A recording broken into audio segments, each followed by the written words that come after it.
Welcome to episode 67 of the World Builder's Anvil. As always, I'm your host, Jeffrey W. Ingram, and today we talk about Baurhdrakkiem calendars. Or calendar, they really have one. Don't know where to start building your fantasy world? Do you need more? Does it make sense?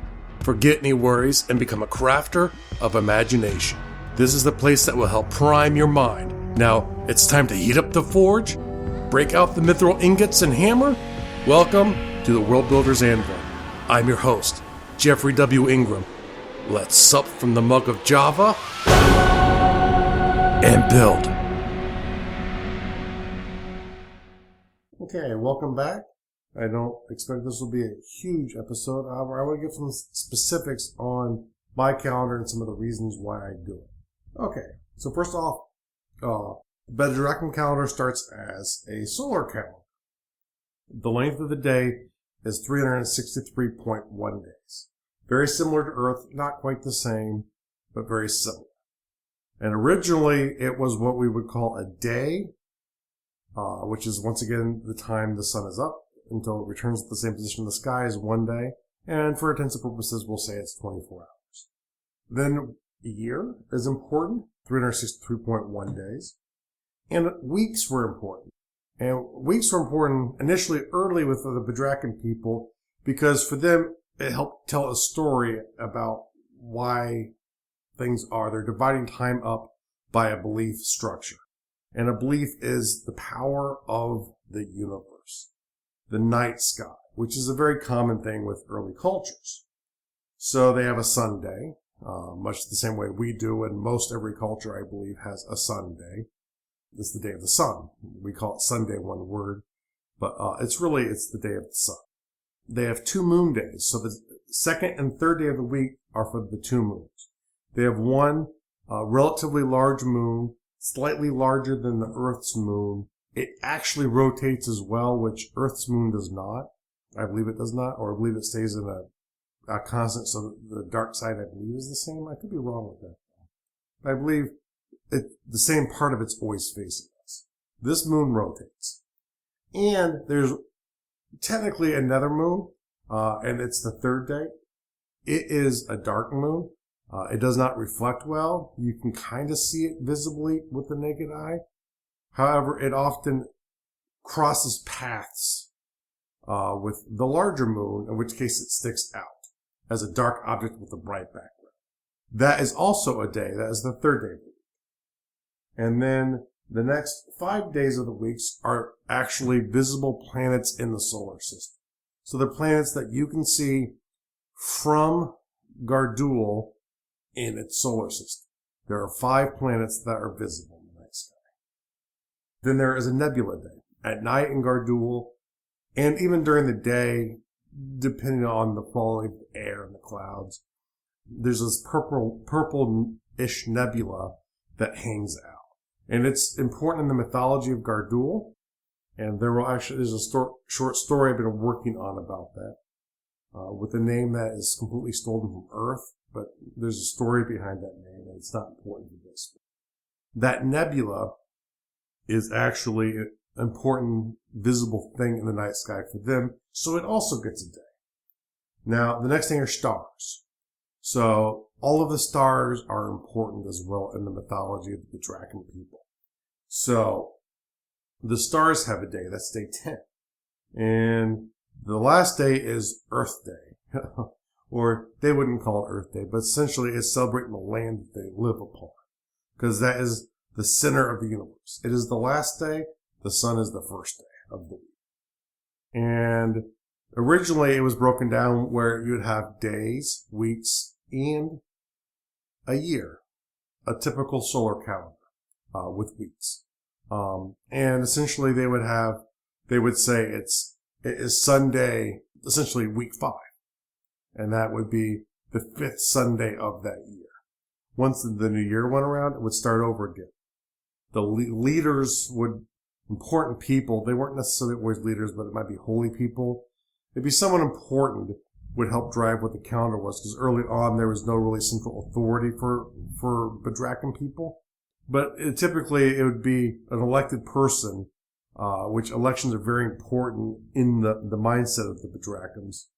So there'd be a person elected, and until they died, it would be essentially marked after them. So if I was an important person elected, the day I died, they might elect you. And that would be year one of you. Even though it's not your first year, it is your first year in the scope of the calendar. Now, there was a change in the calendar. The Baurhdrakkim people started sort of near the center of my world, sort of south of this major mountain range called what I call the Worm Range. Due to a growing human culture in the area called the Ascuri, very early in their development, they start migrating north and east of that location. And as they go north and west of that location. So they start following up into what I call the arm of the world. And they end up crossing through another important mountain range, which mountains are important to them as well. God's living mountains. And so they found this area, the mythology being that the chief god puts them on the chariot and takes them here. But really, they walked a lot. And when they showed up in the area, there were another people there called the Siren people. And these two have a very symbiotic relationship from this point on. The Baurhdrakkim are very warlike. They've been prepped and driven in war. The Siren have left a relatively peaceful existence to the point. They're violent, don't get me wrong. They're not like an angel people, but they're not as warlike as the Baurhdrakkim. They're not as armed as the Baurhdrakkim. And they're not as desperate as the Baurhdrakkim, who are fleeing this Ascuri thing growing in the east now. So the Baurhdrakkim sees huge chunks of the continent of the arm. However, there are certain cultural traits that get added in. The importance of the moons starts to swell in the Baurhdrakkim people who settle here. And there's another group who kind of go up even a little bit further north. And they don't pull in the month section, but for the people who go on, they actually get this month. And so the months are basically, in the Baurhdrakkim calendar, 33 days. 3 weeks is a month. 33 days. And it works out to 363 days a year are accounted for. That leaves another 10th of the day. Now, when all you do is watch the night sky, as a lot of people do back before there's television, they realize that there's this extra time, and they don't understand necessarily where it comes from. And it's because the length of the year isn't quite exact, 363. Much like on Earth, we get a leap year. So do the Baurhdrakkim people. And but their leap year is once every 10 years. This is another important day that comes up occasionally. And by the time where my first novels will be coming out, this day actually exists. Very early on, they didn't have a name for this day, but then later on, it sort of becomes an important day culturally for them as they figure out over time that, wait a second, another day just kind of appears. And if we don't account for it, our calendar, the way we tell time doesn't work. So they add the months in later on when they settle in this area called the arm of the world. Now, they name the months after their gods. The Serum name theirs after their gods, so they think it's only fair. At this time, the moons gain a bit more importance and kind of work into the mythology as well, too. Before this point, the moons aren't important. And if you find the Baurhdrakkim that did not migrate all the way into the arm where the Siren were, moons are not that important except for a thing that makes hunting easier at night or raiding. But those two cultures kind of diverge at the point where one group goes north and the other group goes further west. There are 4 major holidays, like many cultures, and it's about the change in the seasons. And that's a very telling time. Winter is death. Spring is rebirth. Summer is life, blooming. Harvest is food time. It's happy time. It's celebration time. So 4 major seasonal holidays that culturally exist. And one additional one, which is that holiday, it is called the Day of Second Chances. Now, the Day of Second Chances is an important day. It is considered a lucky day. It is like this bonus day, this day that you can do something that you cannot do the rest of the time. So once every 10 years, everyone gets this one day that they can do something that they can't normally do. And it doesn't kind of break all rules. Like, you can't murder people that day, but this is the day you go up to the girl who you have a crush on and tell her you have a crush on her. And this is the day she says yes, even if the day after she'll say no, or she'll be more likely to say yes. It's a lucky day. And to be involved in it with someone else is a huge cultural honor, and many consider a responsibility. So that is the Baurhdrakkiem calendar. Nothing too outrageous. It kind of evolves over time to add in months. Later on, they will add in a time system to it as well, too. They also adopt another local culture called the Shiftarians. And they adopt their culture because they become major trading partners after a while. And those cultures also becomes influential, even though they don't have, it's not the same intense relationship that they have with the Syrian people. Even though the Syrian people is more of a love-hate thing, the Syrian one, or the Shiftarian relationship, is more of a distant partner at times, or a distant threat at times. Even though they're closer than the Askari, they're considered a buffer. And so that makes them good. They have their own strengths and their own way of doing things, which is different than the Baurhdrakkim peoples. So over time, as the trade really starts to pick up between the two, they adopt the Shiftarian calendar for purposes of trading, but not for religious or tracking their culture. One of the ideas they will take ultimately from the Shiftarians is this idea of a constant year flow. So they'll kind of go back to when they settled in the plain of Drak, and from that will be year one in their calendar. They know they exist before that, but they don't really even remember much of the history. It's really all mythology by the time they create the calendar. So year one is when they settle in this plain of Drak, in the northwest corner of the arm of the world, essentially the elbow. All right. There's no rating for this world building episode. This is really an inspirational example.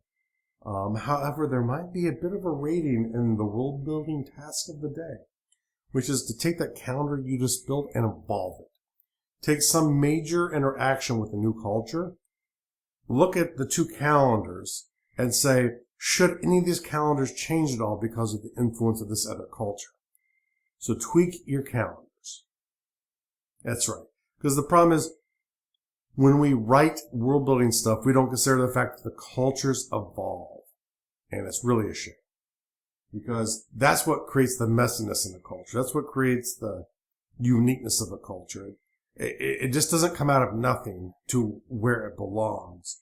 It changes, it rolls over time. And if you've listened to many episodes of the show, you understand that I think social and cultural evolution is very important in describing the growth of a culture and of people and stuff along that lines too. Now, the real world task for the day.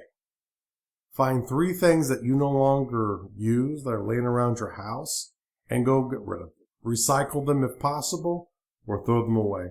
We have a tendency to gather a lot of clutter, and at times in your life it's going to get in the way. So when you have extra time, go just find 3 things that you don't use anymore. Maybe they're books, maybe you give them away. Or you give them to the library if you can, which usually you can't. There are weird rules with that. Give 3 things away. Recycle 3 things. If you can't do either of those, you have to get rid of them.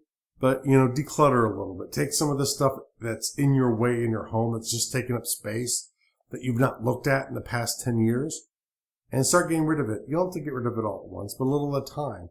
That way, if you ever move or you just need more space, you don't have to go through a whole bunch at one time. Sometimes a desire for people to add in and fill up their premises. And that's, I think, a wrong approach. And where I do have a lot of junk in my house and I have a lot of stuff I can get rid of, I do try and occasionally go through and get rid of some stuff along the way. Because later on, it's not in your way when you don't need it. And the tease for the next episode is the Shire calendar, my favorite group on Middle-earth, because they're hobbits, and hobbits are wonderful. Maybe I'll eat pie during the episode, and it'll make it feel more hobbit-like. But we'll take a look at another fantasy calendar, this one from Middle-earth. I guess this has ended up being calendar week. I don't know why I became so obsessed with calendars this week, but I am, so we get 3 episodes on calendars. Awesome. I'll see you there. And as always, make sure to go to gardul.com. That's GARDUL.com for the show notes. It'll be under podcasting. World Builder's Anvil. That's a great place to get all of the information from the episode that you've just listened to and to see all the resources that we've talked about in this episode. Thanks for joining us this episode of the World Builder's Anvil. Please be sure to rate and review us in iTunes, and please help get the word out to your friends about our show. And join me, Jeffrey W. Ingram at Garduel.com, to see the progress of my world and learn why I made the choices I did. And please contact me and let me know the topics you would love to hear in the future. Now strike, while the myth rolls high.